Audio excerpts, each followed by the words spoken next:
Nesta aula, apresentaremos uma introdução à transferência de calor, introduzindo os mecanismos de transmissão de calor, bem como a fundamentação da termodinâmica, cuja indicação de transferência de calor, no caso específico de condução térmica, caracterizado pela diferença de temperatura enquanto força motriz para tanto, culminando na apresentação da lei de Fourier para a condução térmica. Pois bem, nesse momento eu imagino que vocês estejam sentados e olhando para essa figurinha, certo? Então notem o seguinte, contribuição relativa de órgãos para a produção de calor. Então dê uma olhadinha na pizza à direita, lá em cima do slide. Vocês paradinho, vocês estão perdendo mais energia, produzindo mais energia, devido a, por exemplo, ao movimento do pulmão, ao movimento do coração, tá legal? Observe o seguinte, enquanto vocês estão parados pensando, vocês estão produzindo 10% de calor. Essa é a contribuição do cérebro. Agora, se vocês saírem correndo por aí, tá? Observe que a produção de energia, ela devida basicamente 90% devido à ação dos músculos e da pele. Pois bem, se vocês estão correndo por aí, olha, seguinte, antes de correr vocês estão paradinhos e está quente, o ambiente está quente, então note o seguinte, vocês estão perdendo calor por condução térmica, ou seja, é o contato direto do seu corpo com o ar, e assim como esse ar estando em movimento, vai haver uma transmissão de calor também por convecção térmica. Tá legal? Na medida que você sai correndo por aí, e começa a transpirar, o que acaba acontecendo? Olhe para a segunda figura, do lado direito. Vocês vão perder calor por evaporação da umidade. Existe uma umidade interna na nossa pele, aparece um termo que chama atenção, que é a difusão dessa umidade. Tá? Ela chega até a interface pele-ar, aonde vai acontecer o que, gente? Vai perder calor por evaporação. Notem que esse segundo caso, a perda de calor por evaporação, é um exemplo clássico de transferência simultânea de calor e massa. E aqui os mecanismos básicos de transferência de energia, nós temos, né? Imaginem lá, vocês têm um fogo, tá produzindo calor. Notem que no fogo, nas proximidades desse fogo, a temperatura vai estar bem maior do que longe desse fogo, lá perto da mão. O que acontece com a temperatura perto da mão, gente? É uma temperatura menor que perto do fogo.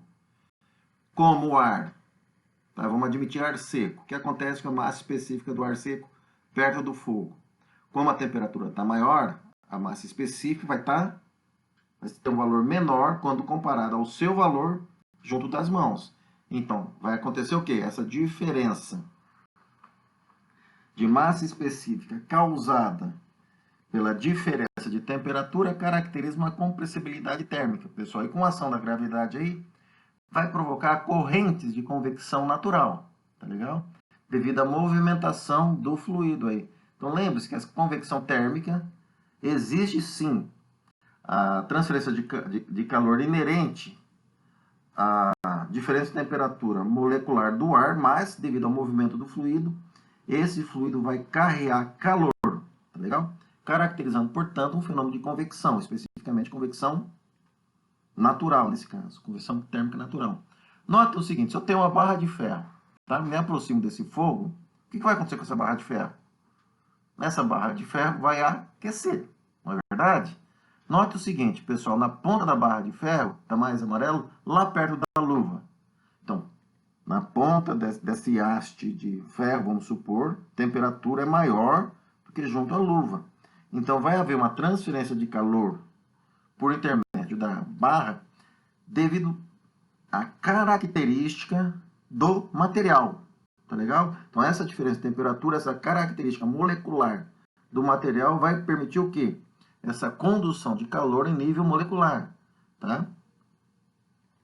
Já, se vocês estão mais distantes ainda, esse fogo também, pessoal, vai provocar correntes eletromagnéticas, tá? E essas correntes eletromagnéticas, ele possibilita a transferência de calor por radiação. O que é uma transferência de calor por radiação, pessoal? Basta imaginar o calor advindo do Sol. O Sol está longe pra caramba da Terra, não é? E existe vácuo.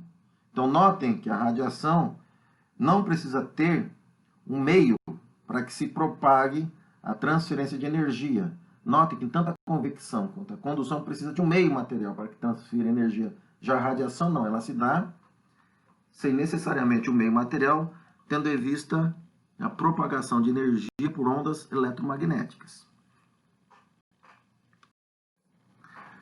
Observem esse diagrama mnemônico, pessoal, os diversos tipos de calor, tá? Nós acabamos de ver a transmissão de calor por condução, né? O que é por condução mesmo, pessoal, é transferência de calor em nível molecular, que dá por contato direto entre a fonte e o calor propagado, tá? A convecção, ela acontece por intermédio da movimentação do meio em que ocorre a transferência de calor, e na radiação, recapitulando, não precisa de um meio material para que a energia se propague, tá? Pois bem, do lado direito nós temos outras maneiras de ação do calor, que é a dilatação térmica. Na dilatação térmica, por exemplo, quando a gente tem uma barra de metal, essa barra de metal submetida ao calor, vai acontecer o quê, pessoal? Ela vai expandir. Assim como expande na dilatação térmica superficial, se nós temos agora uma chapa metálica, quando submetido a calor, ela vai expandir. Assim como a gente tem um balão de gás, ao ser submetido ao calor, ele vai expandir. Tá legal? E outras formas de transporte de calor são as formas de calor sensível e calor latente. Qual é um exemplo bastante característico, pessoal? O friozinho está chegando aí, vocês vão tomar um banho bem quentinho, e ao abrir o banheiro, vocês observam, tem um espelho do banheiro, o espelho do banheiro vai estar numa temperatura mais fria, que agora vocês se direcionaram ao chuveiro, a água bem quentinha. O que vai acontecer, pessoal? Você tem uma água quentinha perto do chuveiro e tem a placa do espelho, tá? O que vai acontecer? Não existe uma diferença de temperatura, tá? Entre perto do chuveiro, água bem quentinha, e perto da placa, uma temperatura bem menor. Ora, essas temperaturas provocam o que mesmo, pessoal? Uma diferença de densidade do ar. E a diferença de densidade do ar, devido a essa diferença de temperatura, é a característica de uma compressibilidade térmica, que é a ação gravitacional, que é uma ação volumar, vai provocar correntes de convecção, nesse caso, convecção natural, que vai fazer o que, pessoal? Essas correntes vai ajudar, além do transporte de calor até a superfície da placa do espelho, mas vai transportar também umidade. Então vai ter uma transferência simultânea de calor e umidade aí, tá legal? De matéria. O que vai acontecer com essa umidade quando chegar junto à superfície do espelho? Ora, chegou ali, ela vai mudar de fase, ela vai condensar, vai deixar aquele espelho o quê, gente? Aquele espelho embaçadinho, não é mesmo? Pois bem, aí essa mudança de fase, essa mudança de estado físico, caracteriza o calor latente. Muito bem. E qual é o fundamento do transporte de energia, né? O que a gente está procurando, enfim, é modelos que descrevam esses mecanismos de transporte de energia. Para tanto, pessoal, a gente vai lançar mão da equação fundamental da termodinâmica, traduzida pela grandeza extensiva energia interna. A energia interna vai ser o quê, pessoal? Ela é uma função de outros parâmetros extensivos, como a entropia. Lembrando que a entropia tem a ver com o grau de organização do sistema, o volume é o local, né, onde esse sistema está inserido, M N seriam as diversas espécies químicas presentes neste sistema. Muito bem, só lembrando que é um parâmetro extensivo, parâmetros extensivos mesmo, é tudo aquilo que tem a ver com uma propriedade no qual os elementos são de mesmas características que se pode somá-los, tá legal? Somá-los, o sistema pode ser dividido. Se eles têm essa grandeza aditiva, eu posso explicitar a equação fundamental da termodinâmica, escrita lá em cima em termos de energia interna, em termos de entropia, ou seja, como é que fica a organização do sistema em modificando qualquer parâmetro extensivo. O que vai causar no meu sistema? Pois bem, nós temos a equação da fundamental da termodinâmica, identificamos os parâmetros extensivos, entropia, S, volume V, e o número de mols, N. Tá? E com isso, a energia interna é uma propriedade extensiva. Pois bem, as respostas dos parâmetros extensivos para determinado estímulo geram parâmetros intensivos. Tá? Por exemplo, a energia interna estimulada pela entropia, a energia interna estimulada pela variação do volume, a energia interna estimulada pela variação do número de mols. E esses parâmetros intensivos, por estarem relacionados a certos estímulos, eles respondem a esse estímulo e estão associados a grau. Tá legal? Pois bem, a variação da energia interna devido à variação da entropia, mantendo as outras propriedades extensivas constantes, caracteriza a definição da temperatura termodinâmica. Já a variação negativa da energia interna pela variação do volume, mantendo as outras propriedades extensivas constantes, caracteriza o que, pessoal? A pressão termodinâmica. Já a variação da energia interna pela variação do número de mols de determinada espécie química e mantidas as outras propriedades extensivas constantes, gera a propriedade intensiva, potencial químico. Pois bem, nós podemos pegar a equação fundamental da termodinâmica e diferenciá-la por intermédio das suas propriedades intensivas, resultando dessa equação em azul. Podemos retomá-la nessa equação em amarelo, analisando como se dá a variação de entropia. E essa variação de entropia apresentada nessa equação em amarelo, nós vamos chamá-la de produção de entropia. Tá legal? Neste caso, pessoal, vamos pegar um sistema em termos desse S, a equação fundamental em termos da entropia, e vamos admitir que existem dois reservatórios contendo apenas a espécie química I, ilustrado por essas esferinhas presentes nessa figura que vocês estão vendo, e distribuídos de maneira homogênea, ou seja, notem, existem 6 de um lado e 6 do outro, certo? Sendo uma espécie, uma única espécie, estando distribuída de maneira homogênea, a gente já está admitindo que não vai haver difusão de matéria nesse caso, porque não vai existir a condição de quem, pessoal? Não vai existir uma condição de diferença de potencial química, tá? Entretanto, a gente vai assumir que os dois subsistemas A, o vermelho, e o subsistema B, em azul, estejam em temperaturas distintas, sendo que a temperatura em vermelho a gente vai assumir que vem a ser maior que a temperatura em azul. Tá legal, pessoal?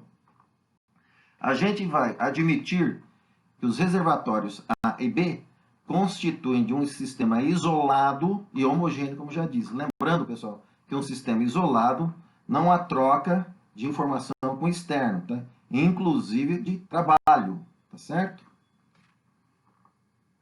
Em outras palavras, por exemplo, não vai haver a variação de volume, não vai haver a variação do número de mols, variação de número de mols. O porquê, pessoal? Lembre-se que a matéria está distribuída de maneira homogênea. Bem, a variação de entropia é igual à sua produção ou consumo. Notem que a produção de entropia, nós podemos pegar o sistema e dividi-lo em subsistema A e subsistema B. Por que a gente pode dividi-lo, o sistema? Porque se trata de uma grandeza extensiva. Tá legal? Tendo em vista o fato de não haver difusão máxima, não haver diferença de número de mols. Tá legal? Então, nós temos, nesse caso, que a produção de entropia para o sistema A é a variação da energia interna nesse sistema dividido pela temperatura nesse sistema. O mesmo pode ser dito em relação ao sistema azulzinho que está aí. Pois bem, notem, pessoal, se nós definimos a produção de entropia, essa primeira equação em azulzinho aí, tá? S subscrito P igual a ds, onde ds é dado pela variação da energia interna dividido pela temperatura, e tendo em vista a propriedade extensiva da produção de entropia, nós temos que a sua produção é a soma da contribuição de cada subsistema. Desse modo, nós temos o modo como apresentado nessa equação na cor rosa em Ashura. Tendo em vista, pessoal, que a energia interna total do sistema se mantém constante, porque ele se mantém constante a energia total do sistema, que se trata de um sistema isolado. Se ele é constante U, a sua derivada é nula, du é igual a zero. É por isso que fica du subscrito A é igual à sua variação com sinal trocado no subsistema B. Tá? E com isso, pessoal, a produção de entropia fica do modo como apresentado aí. Olha só, pessoal, vamos prestar atenção nesse termo entre parênteses, tá ok? Certo? O que acaba acontecendo, pessoal?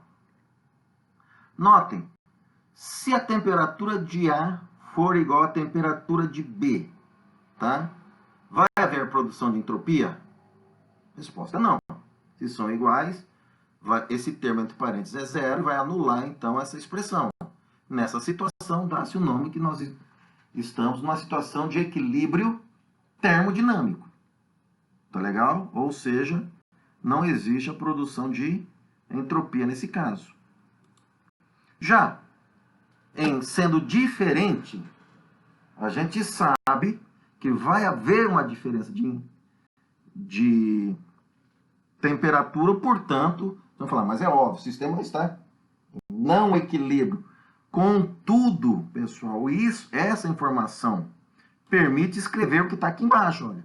Qual é a condição termodinâmica para que haja transferência de energia? A condição termodinâmica é que a temperatura no subsistema, aquela que estava em vermelho, vai ser maior do que a temperatura que estava em azul, ou seja, a diferença de temperatura é maior do que zero, ou seja, a condição termodinâmica para que ocorra a transferência de energia é aquela em que a sua produção, seu ds, é maior que zero.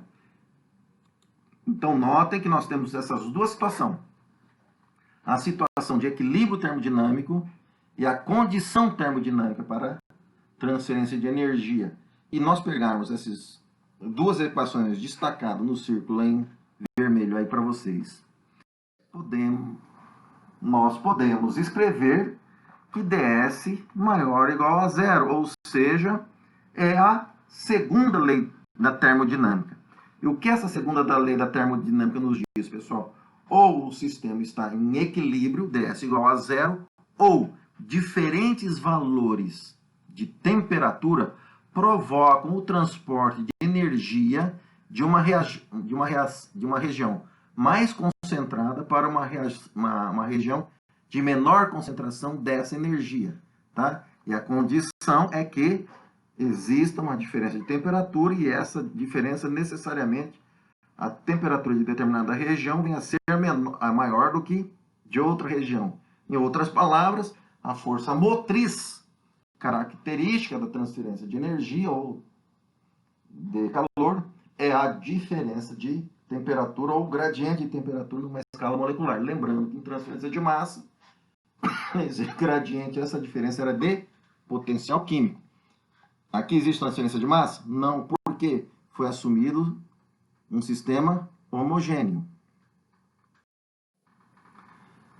E aqui, pessoal, só resgatando alguma informação importante lá da equação fundamental da termodinâmica em termos de energia interna, que é essa primeira equação, nós temos a definição de entalpia, tá? Por exemplo, dada em Joule, que é a energia interna mais pressão termodinâmica vezes volume. E daqui, pessoal, a gente pode definir entalpia específica. O que é entalpia específica? É a entalpia por massa, tá? Certo? Que a gente vai representar por H. A de cima tinha um chapeuzinho, né? Certo? E a entalpia específica, notem que é o H, a definição do modo como está apresentado para vocês. Tá? Quem que é o U minúsculo? É o U maiúsculo dividido por Rho. Tá legal? Perdão, por massa. E com isso, pessoal, se nós temos derrom de U minúsculo e derrom de T, nós temos quem? O calor específico a volume constante. Já derrom a variação da entalpia específica, tá? Pela variação de temperatura a pressão constante, nós temos o calor específico a pressão constante. Como, por exemplo, a unidade deles pode ser Joule quilograma por Kelvin. Esse CP a gente vai utilizar bastante nessa etapa do nosso estudo. Nessa tabela são apresentados alguns valores, tá? Para diversos materiais de calor específico, tá? E a definição de calor específico, qual que é, pessoal? É a habilidade de a matéria absorver calor de um meio, tá legal?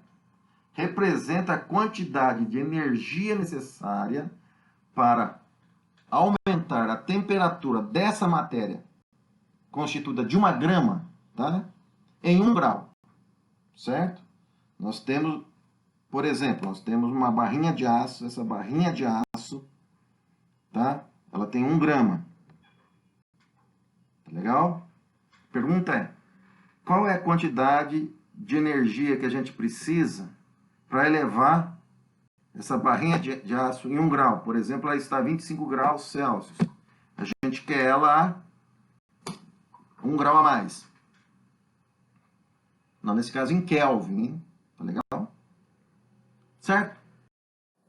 Pois bem, assim como em transferência de matéria, pessoal, o modo para a gente explicitar o fluxo de determinada grandeza é por intermédio das relações de Onsager, tá legal?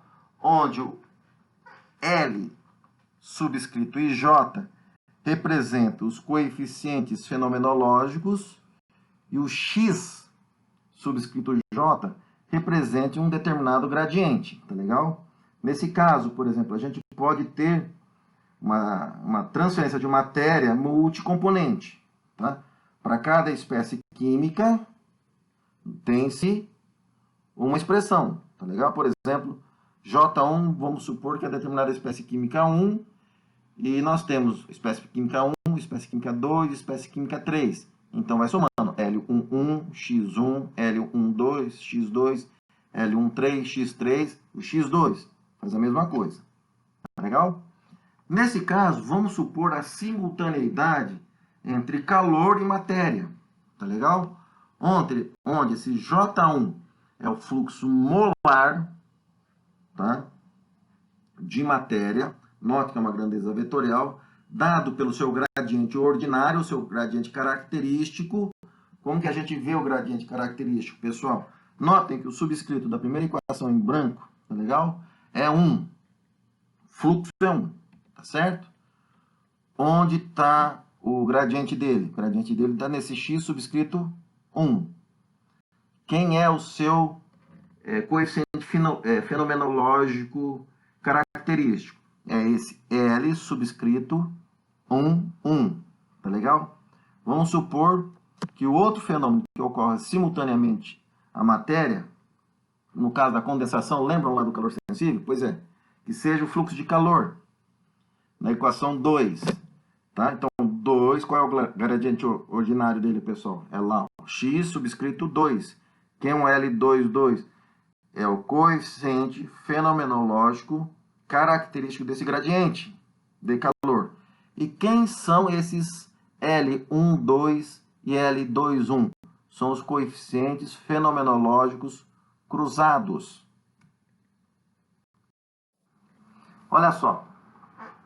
No caso específico de matéria e massa, de matéria e energia, onde o subscrito 1 indica que o fenômeno de transporte é o fenômeno de transferência de matéria, e o subscrito 2 vem a ser a transferência de energia, tá legal? Então, nota que na primeira equação, tá? Esse L11 seria o coeficiente característico da difusão de matéria, cujo gradiente característico é o potencial químico. Já para calor, olhem lá a equação em amarelo, a terceira equação em amarelo, do lado direito, tá? Como é calor, seu força motriz característico, nesse caso é o gradiente de temperatura, e o seu coeficiente característico é o L22. E os L12 e o L21, esses termos são ditos coeficientes fenomenológicos cruzados. No caso da primeira equação, J1, se a temperatura do subsistema A e do subsistema B forem iguais, tá legal? Nós temos praticamente a primeira lei de Fick. Já se tratando que exista apenas tão somente transferência de calor, ou seja, para um meio homogêneo, nós temos tão somente a equação 2, tá legal? E na equação 2, se existe só diferença de temperatura, nós temos a lei de Fourier. E esse sinal negativo, ele aparece em todas essas equações que vocês estão vendo aí, devido a quem, pessoal? Devido a uma imposição da segunda lei da termodinâmica, tá? Que sempre vai de um maior potencial, seja potencial químico, ou seja, temperatura, para uma região de menor potencial, característica ao seu respectivo fenômeno de transporte. Olha aqui, pessoal. A primeira equação pode acontecer o quê, gente? Numa determinada região, por exemplo, lá no caso do calor sensível e do calor latente de vaporização. Como existe tanto transferência de matéria como transferência de energia, lembre-se que a umidade está migrando lá do chuveiro até a placa. Se ela está migrando, existe o quê, pessoal? Transferência de matéria. Mas também não existe uma diferença de temperatura entre perto do chuveiro e perto da placa? Resposta é sim. Portanto, existe uma transferência de energia. Então, o que acaba acontecendo, pessoal? Essa primeira equação em amarelo, ela pode representar essa migração da umidade, tá legal? Desde o chuveiro até a placa. Pois bem, se é migração de matéria, lembre-se que a primeira lei de Fick, ela é traduzida por esse primeiro termo, a primeira equação em amarelo, tá? Isso se caracteriza de fusão mássica, primeiro termo. Já o segundo termo, esse L subscrito 1, 2, gradiente de temperatura, quem provoca ele, pessoal, é a difusão mássica, tá legal? Certo? É esse gradiente de potencial químico que vai provocar esse gradiente de temperatura. E essa composição, esse fluxo de matéria adicional, L12 gradiente de temperatura, é denominado difusão térmica. Então, olha só, nós temos uma difusão mássica, é a primeira lei de Fick. Essa difusão mássica provoca uma difusão térmica. E essa difusão térmica, por sua vez, vai contribuir com um efeito adicional ao transporte de matéria. A este efeito, dá-se o nome de efeito Dufour. Tá legal? Já aquela história lá do calor sensível. Não vai ter a diferença de temperatura que vai conduzir calor. Tá? Essa condução de calor é o J2, é explicitado pelo segundo termo, que é a lei de Fourier. Tá legal? Essa lei de Fourier, esse fluxo de calor, L22 gradiente de temperatura, ele provoca um fluxo adicional de calor, que é o menos L21 gradiente de potencial químico. E a esse fluxo adicional de calor dá-se o nome de termodifusão. Tá legal? E essa termodifusão vai contribuir com efeito adicional à condução de calor, e esse efeito dá-se o nome de efeito Soré, tá bom? Nessa etapa da disciplina, a gente vai assumir que só exista a difusão, perdão, a condução térmica, tá? O meio está homogêneo, tá? E só vai existir quem, pessoal? A gente só vai enxergar o J2 em função do seu gradiente característico, é menos L22 gradiente de temperatura, que é a lei de Fourier, tá legal? E na lei de Fourier a gente observa o quê, pessoal? Que esse J22 vai ser o fluxo condutivo de calor. Notem que esse Q, tá lembrando que a seta em cima dele indica que é uma grandeza vetorial. É igual a menos, porque menos, pessoal, é sinal negativo, é uma imposição de quem? Da segunda lei da termodinâmica. E o gradiente de temperatura, que nós vimos, que é a força motriz, que vai propiciar o quê, pessoal? O fluxo de energia de uma região onde ela está mais concentrada para uma região onde ela está menos concentrada energeticamente. Tá legal? Podemos assumir, para efeitos de análise, que esse fluxo de calor condutivo dá-se na direção x, tá?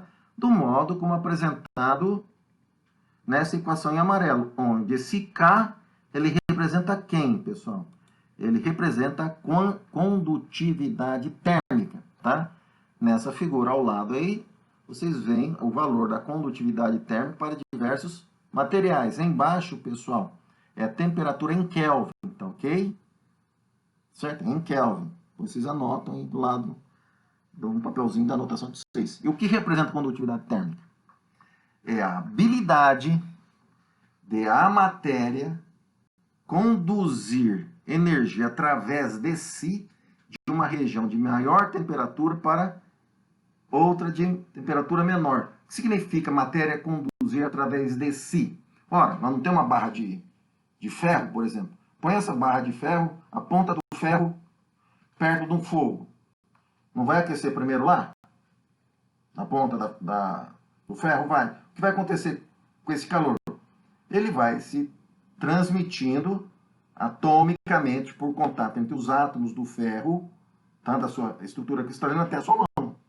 Bem, troque esse ferro por alumínio. Essa condução dá numa escala molecular ou atômica. Tá? Então, essa energia através de si significa o quê, pessoal? Que a condutividade térmica é uma propriedade intrínseca da matéria. Ela é afetada pela natureza da matéria. Ah, mas se essa matéria estiver soprando ar em cima dela, vai alterar a condução térmica? Vai alterar o calor da barra para fora, mas internamente não. Continua a mesma coisa, porque é uma propriedade. Tá ok? Muito bem. Notem que o fluxo condutivo de calor é dado na forma como está aí. Unidirecional representativa de que lei mesmo, pessoal? Lei de Fourier. Ok? Pois bem, vamos pegar essa equação em amarelo, multiplicar e dividir por ρCp. Quem que é ρ, pessoal? É massa específica. Tá legal? Notem que essa massa específica é da matéria homogênea, por exemplo, ferro, platina, ar, ou seja, sempre do meio homogêneo, tá? É a sua massa específica. Cp é o calor específico. Multiplicando para os dois lados, tá certo? Ora bolas. Quem que era o Cp? Cp vem da definição de quem, pessoal? Da variação da entalpia específica pela variação de temperatura, não é isso? Olha só, então, quem que é dH? dH é igual a Cp dt, tá? Então, olha só, na primeira equação em azul ali. Fica o quê, pessoal? Menos ρ dividido por ρCp é igual a K dH dx. Por que nós podemos fazer isso, pessoal? Só substituir uma definição do Cp dt, tá legal? Podemos definir, pessoal, uma entalpia volumétrica, tá legal? Lembre que existe a entalpia específica, que é por massa, e essa entalpia volumétrica seria por volume, tá certo? Um determinado volume de controle. Nesse caso, pessoal, a equação de Fourier escrita do lado esquerdo de vocês estão observando aí em azul, ela pode ser escrita da seguinte maneira: o calor condutivo na direção x é igual a menos esse termo entre colchetes, K dividido por ρ CP, e a variação da entalpia, vamos chamar volumétrica, pelo espaço, tá? E esse rapazinho, em parênteses, tem nome, gente. É a difusividade térmica. Tá legal? Olha só, é a lei de Fourier em termos da difusividade térmica. Observe a unidade dela, pessoal. Comprimento ao quadrado por tempo. Por exemplo, centímetro ao quadrado por segundo. Tá? Em transferência de matéria, seria quem, pessoal, essa equação? Seria semelhante à equação da primeira lei de Fick. Só que lá, em vez de ser difusividade térmica, seria quem, pessoal? Seria coeficiente de difusão, mas a unidade é a mesma. Tá legal? Por que é interessante nós olharmos para a difusividade térmica? Notem, pessoal, que a difusividade térmica, ela resume, ela sintetiza o quê? Que o transporte de calor se dá em nível molecular. Estão lembrados da história do calor ser conduzido internamente por contato molecular ou atômico dos constituintes da matéria por qual ele propaga? Então é isso. O que significa agentes internos à transferência de calor? Por exemplo, eu posso alterar essa propriedade mediante, por exemplo, a variação de temperatura.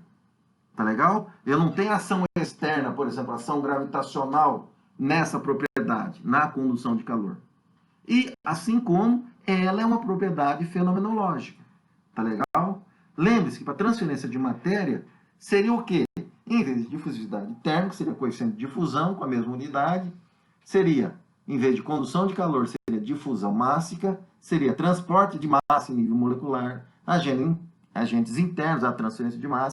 E uma propriedade fenomenológica. Tá legal?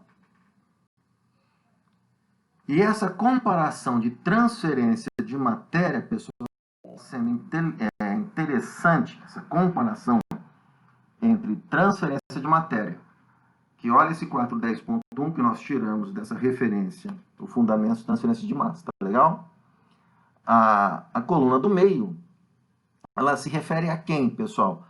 Ao transporte de matéria, no caso da difusão mássica, mediante a aplicação da teoria cinética dos gases. Tá legal? Essa mesma teoria cinética dos gases pode ser utilizada, pessoal, para obter informações, no caso, obviamente, da condução de calor em gases, tá? Para a transferência de energia do modo como apresentado na terceira coluna dessa tabela. Notem que existe a semelhança. E semelhança, pessoal, não significa que o transporte de matéria é igual ao transporte de energia. Significa que a gente pode descrevê-los de um modo semelhante. Pois bem, a nossa aula é esta. Eu espero que vocês tenham tirado algum proveito e desejo um bom trabalho a todos. Até a nossa próxima aula. Tchau!